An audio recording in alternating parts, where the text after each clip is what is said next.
When a cheating scandal is uncovered by the association behind the stick tests, a group of students is called to testify about their marvelous grades. The first one is Lynn, the top student in her class and winner of lots of math competitions. Her mother left a few years ago after the divorce, and now it's just her and her dad, who has a small teacher salary. Her story begins when her dad tries to enroll her in a prestigious school, although she doesn't want to study there because the enrollment fee and the other expenses will cost them a lot of money, and she doesn't want to cause trouble for her dad like that. Lynn demonstrates she can do all the math for the expenses in her head, and the principal is so impressed that she offers her a scholarship, which Lynn happily accepts. Later, while she's taking photos for her ID, she meets Grace, a friendly and rich girl who is more interested in becoming an actress than studying and doesn't mind Lynn being an awkward nerd. The two immediately hit it off and become good friends. Grace's grades have been passable until one day the school announces a new rule: the general average must be around 3.2. Desperate not to fail school and disappoint her parents, Grace asks Lynn to be her tutor, who accepts after some hesitation. On the day of the exam, Lynn tries to be encouraging by pointing out these are the exercises they've practiced, but Grace is still completely lost. Lynn flies through her test, answering everything easily, but she can't stop worrying about Grace. If Grace fails, Lynn will lose the company of the first friend she ever had. At that moment she decides to help her, so she writes the correct answers on an eraser, takes off her shoe, and drops the eraser in it. Then she kicks the shoe back to Grace, who sends her own shoe back. Unfortunately she kicks it too hard and it ends up in the middle of the classroom, but thankfully Lynn quickly solves the problem by standing up and stepping on the shoe as she goes to hand in her finished test. Grace uses the eraser and successfully passes the test with a 3.87 GPA. To celebrate, Grace invites Lynn to hang out at her pool, where they're joined by Grace's boyfriend Pat, who is also rich. Grace tells him about their little trick during the test, and Pat sees an opportunity. He offers Lynn a huge amount of money to help him and his friends cheat on all their exams. At first Lynn says no, pointing out she doesn't need it, but Pat then reveals that even with a scholarship her father is still paying admin fees. When Lynn goes home, she searches her father's desk and finds the paperwork confirming Pat's information. Her dad's paying lots of money with his small teacher salary, which makes Lynn cry. Later, while she's practicing on the piano, she asks her dad why he sent her to the fancy school. Her father says he wants her to have better opportunities and maybe even study abroad, ignoring Lynn when she says she was happier in her previous school. After Dad goes to bed, Lynn keeps practicing on the piano, and she realizes her fingers make for great signaling while they play. The next day, Lynn accepts the job and teaches the group how they'll get their answers. Since the test is multiple choice, she assigns each letter to a hand pattern, and the students just have to memorize which one is which. This way they can also disguise their practicing as piano lessons, keeping the money legal and giving them an alibi for the investigation later. From then on, the group begins cheating on every exam, and the trick is a success. Lynn moves her hand on the desk, which looks completely innocent, and the others only have to watch. Teachers don't suspect anything, and everyone passes their exams with great grades. The business soon expands and each day more and more students are willing to pay for the answers. Lynn uses this money to help around the house and buys her father a nice new shirt. Everyone may have passing grades now, but Lynn is still the best in her class, and the second best is Bank, a real genius like her that doesn't know anything about the cheating business. Just like Lynn, he doesn't have much money. He's in this school thanks to a scholarship. His mother has to pay for his admin fees with a shabby laundromat salary. His memory is outstanding, as proven by the way he can quickly recite pi, but he has no tolerance for cheating. Lynn and Bank aren't really friends, but the school sends them together to math competitions and they easily win them by working together, so they consider each other good acquaintances. After winning first place in Teen Genius, they are called by the principal who informs them that there is a scholarship abroad that they can apply for. However, there is only one slot, meaning they'll be rivals from now on. Bank feels very nervous under all this pressure, but when he gets home and discovers his old mother is washing by hand because the machine broke, he still prefers to help her rather than study. One day, Bank is approached by classmate Tong, who wants to pay Bank for his help during the exam because the piano code is too hard for him. However, Bank turns him down, not wanting dirty money. During the exam, Lynn continues to use her hand signals as usual, but since Tong didn't memorize them, he keeps trying to peep at Lynn's paper. Suspecting Tong would try to cheat, Bank is keeping an eye on him and notices his peeping. When he finishes his own exam, Bank stands up and pretends to trip next to Lynn's desk, showing her a note saying Tong is trying to cheat, and Lynn pretends to be grateful about it. Then Bank hands in his test and tells the teacher about Tong before leaving. However, the teacher doesn't care about the warning, because the test is separated into set A and set B, so cheating is impossible. When Lynn and her paying friends realize this, they panic and smoothly use hand gestures to indicate who is which set. Lynn has set A, and she first does the hand gestures for that set so everyone on that team can hand in their test. While that group is surrounding the teacher, Lynn exchanges her paper with Tong, who is set B. Then she hurries to finish all the exercises and gestures the answers to the B group. The time is running out and the teacher comes to collect the papers when they ignore him, But luckily they manage to fill in the answers right before he reaches their desks. After the test is over, everyone thinks they're safe, but Lin and Tong are suddenly called to the principal's office because Bank has told her about Tong. They try to deny any cheating, but when they check the papers, the principal discovers Lin's and Tong's are mixed. Lin's father is called for a special meeting and the principal announces that since this is only the first time and she's a good student, Lin won't be expelled. Instead, she'll lose her scholarship. Lin calls the principal out, saying that getting admin fees out of her father when she's supposed to have a scholarship is also cheating. The school is using other people's studies to make money, just like her. Furious, the principal revokes her chance to apply for an international scholarship at university level, so now Bank doesn't have a rival any longer. However, Bank feels terrible because he feels like he got it unfairly.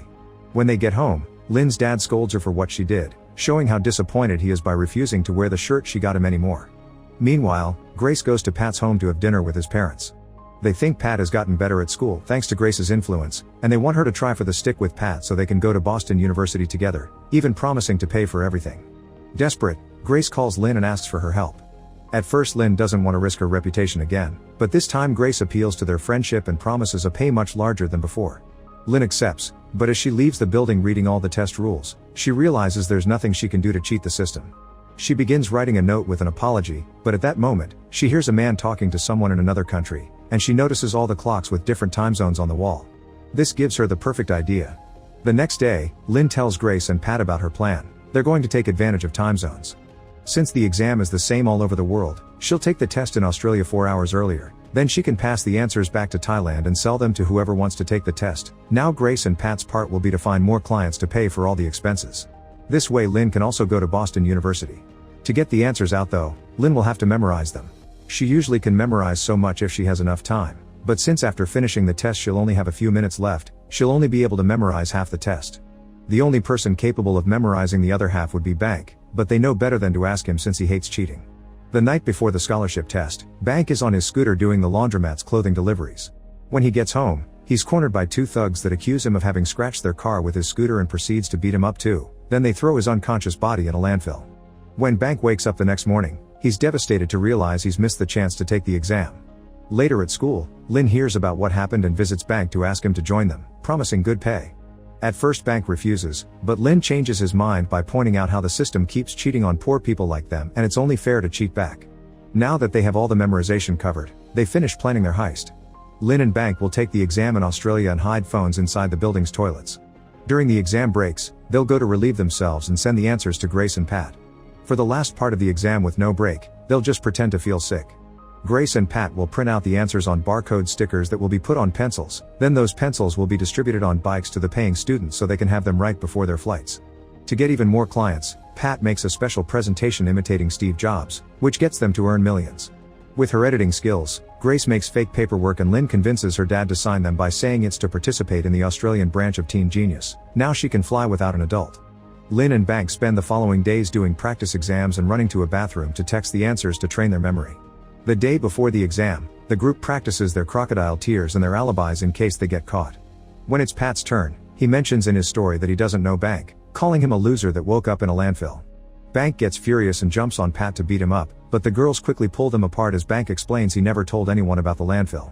This means Pat paid those thugs and made Bank miss the test on purpose so he could help them instead. Bank quits the plan and leaves the building, but when he's on the street, he sees a laundromat ad and wonders if he can really have that life forever. Meanwhile Lin is also disgusted by what happened and quits too. Grace swears she didn't know about it and asks Lin to at least not be mad at her because she treasures their friendship. Afterward Lin goes looking for Bank, who has decided to rejoin the group because if he got beaten up and lost his chance, then he at least wants to be paid for it. Lin doesn't want to help, but Bank changes her mind by pointing out it's her fault he's in this mess so she should take responsibility and fix it. A few hours later, Lin and Bank fly to Sydney. They're awkward and silent the whole trip, but when they get there, they reconcile and take a selfie together. The morning of the test, they hide the phones in the bathrooms and then go to the classroom, where they quickly complete the first part of the test with no issues. This gives them enough time to memorize the answers. Once the time for the first break arrives, Lin and Bank run to the bathrooms and type their answers. However, before sending his, Bank asks for more money. Pat hates him for it and at first refuses, but since Bank points out he wants compensation for being beaten up, Pat sends him half the money and promises to pay the other half after the test. Bank takes it and finally sends his answers. A few minutes later, Lin and Bank return to the classroom and work on the second half of the test quickly as well. However, during the second break, they start to get in trouble.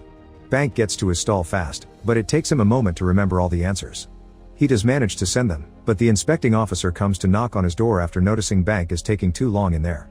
Bank panics and accidentally breaks the toilet lid. He also tries to flush the phone down the toilet and fails, so he gets caught. Meanwhile, Lynn has to wait in line before she gets access to her stall.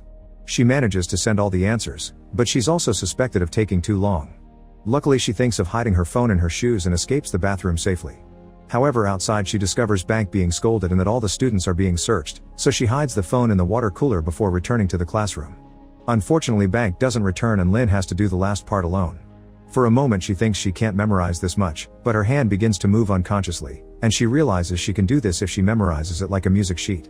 The trick works, but now she doesn't have much time left, so she uses a pencil to force herself to vomit. Pretending to feel sick, Lynn leaves the classroom, recovers the phone, and sneaks out of the building while avoiding the officers. However, her strange movements are noticed on the security camera and the officers begin to chase her. Lynn runs down the subway station while typing the answers, but someone bumps into her and steps on her phone.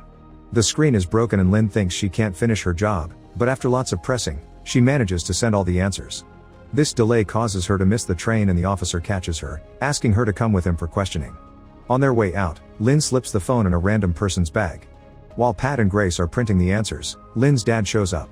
He's worried because Lynn won't answer the phone, and he found this address on the paperwork he signed. He wants to know what's going on, so Pat and Grace make up a story about Lynn and Bank being a couple. Supposedly they went on a trip together and Lynn lied to her dad because she thought he wouldn't approve. Satisfied with this answer, the man leaves, and the duo can finish the stickers just in time to send all the pencils to the students. Back to Lynn, she's called to interrogation and finds Bank giving his story.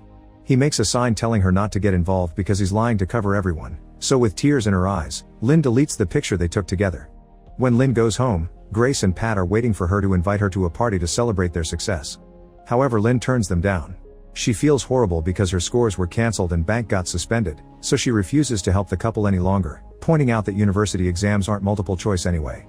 Then she calls her dad to pick her up, and when he asks about her boyfriend, Lynn has a breakdown and confesses everything to him. This gets her expelled from school. Later, Lynn leaves the group chat, ignoring Grace's pleas for her to join the party. Now she lost a friend and the victory doesn't feel so good anymore. When Lynn tries to apply to a local university to study education, the officer reminds her that a teacher has to impart good morals too, which makes Lynn feel even guiltier. After the interview is over, Lynn is surprised to get a text from Bank, asking her to come over. When she arrives at his home, she notices he's been using the money to greatly improve the equipment of the laundromat. Bank explains he wants to make more money helping other students with their tests, and this time it'll be safer with a wider client base. When Lynn refuses, Bank threatens her to expose the whole affair. However, Lynn tells him she's already made her choice. Sometime later, Lynn goes to see the Stick organization, and with her father's encouragement in mind, she confesses the whole thing.